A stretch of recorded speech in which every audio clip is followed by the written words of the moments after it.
మా గొప్ప డాక్టర్ దొరికావయ్యా, నట్ట డాక్టర్ని. చూసావా సరు, అతనెవరో ఒట్టి అమాయకుడిలా ఉన్నాడు. ఆ పిల్ల తల్లి బెంగతో బాధపడుతుంటే జ్వరానికి మందులు ముట్టినట్టు చూడు.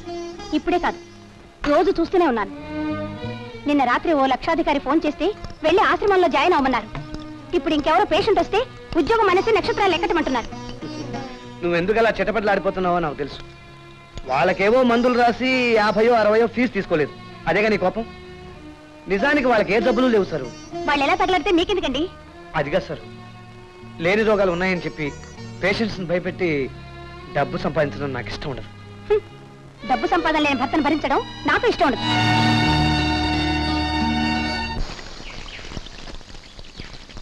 Good morning sir. ఎవరు?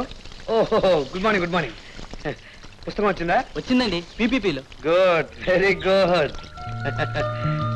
ఈ పుస్తకం ఏమిటో తెలుసా? మనస్తత్వం మీద ఓ మహానుభావుడు రాసిన గ్రేట్ బుక్